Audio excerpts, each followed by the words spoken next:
Swathi Sun டெலிவிஷனில் telecast ஆகிட்டு வர 3 முடிச்சு சீரியலில் பார்த்தீங்கன்னா மெயின் ஃபீமேல் லீட் ஆக்ட் பண்ணிட்டு வந்துட்டு இருக்காங்க. அவங்களோட பர்த்டேவை ரீசெண்டாக டீம் எல்லாரும் சேர்ந்து ஷூட்டிங் ஸ்பாட்லேயே வந்து அழகாக கேக் கட்டிங் பண்ணி செலிப்ரேட் பண்ணாங்க. இதுக்கு முன்னாடி பார்த்தீங்கன்னா அவங்க விஜய் டெலிவிஷனில் வந்து ஈரமான ரோஜாவே சீசன் 2ல் வந்து பார்த்தீங்கன்னா ஒன் ஆஃப் த ஃபீமேல் லீடாக ஆக்ட் பண்ணியிருப்பாங்க. அதுலேருந்து அவங்களுக்கு அதிகமான ஃபேன் பேஸ் உண்டு. அதனை தொடர்ந்து வந்து பார்த்தீங்கன்னா சன் டெலிவிஷன் அவங்களுக்கு ஆப்பர்ச்சுனிட்டி கிடச்சி இப்போ வந்து சூப்பராக அந்த சீரியல் நடிச்சிட்டு வந்துட்டு இருக்காங்க.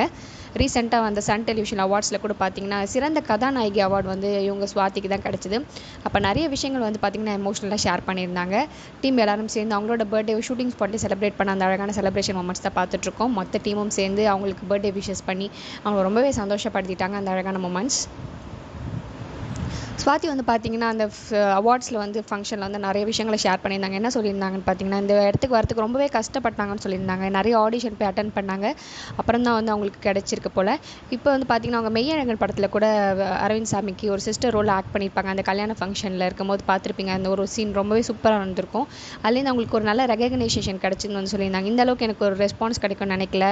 நிறைய பேர் என்னை பார்த்து இந்த படத்தில் வந்து நான் நல்லா நடிச்சேன்னு சொல்லும் போது எனக்கு ரொம்பவே சந்தோஷமாக இருந்துச்சு சொல்லி கண் கலங்கி வந்து பார்த்தீங்கன்னா அந்த ஸ்டேஜில் வந்து அவங்க பேசினாங்க.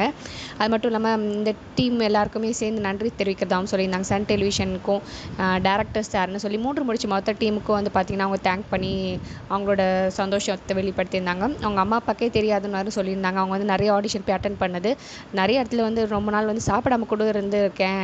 அந்த மாதிரி ஒரு சுச்சுவேஷன்லாம் இருந்து தான் வந்து கடந்து வந்திருக்கேன். இப்போ ஒரு இருந்த அளவுக்கு ஒரு ரெகக்னேஷன் கிடைக்குது. எனக்காக ஒரு வீடியோ ப்ளே பண்ணுற அளவுக்கு இத்தனை பேர் முன்னாடி நீங்கள் பண்ணதில் எனக்கு ரொம்பவே சந்தோஷம் சொல்லி கண் கலங்கி அவங்களோட ஜேர்னி எப்படி இருந்தது, அப்போ எவ்வளோ சந்தோஷமாக இருக்காங்கன்ற விஷயங்களை ஷேர் பண்ணியிருந்தாங்க. ஸ்வாதி அவங்களோட பர்த்டேக்கு ஹோமுக்கு போய் பார்த்தீங்கன்னா அங்கே இருந்தவங்க பெரியவங்கள்ட்டலாம் ஆசீர்வாதம் வாங்கி அவங்களோட பர்த்டே இன்னும் ஸ்பெஷலாக செலிப்ரேட் பண்ணியிருந்தாங்க. 3 முடிச்சு சீரியல் நீங்கள் பார்த்துட்ருக்கீங்களா? ஸ்வாதியோட ஆக்டிங் உங்களுக்கு ரொம்ப பிடிக்குமான்றது மறக்காம கமெண்ட் செக்ஷனில் ஷேர் பண்ணிக்கோங்க. இந்த மாதிரி நிறைய அப்டேட்ஸ்லாம் தெரிஞ்சுக்கணும் நம்ம சேனலை சப்ஸ்கிரைப் பண்ணிக்கோங்க. For more exclusive updates and videos please subscribe our channel.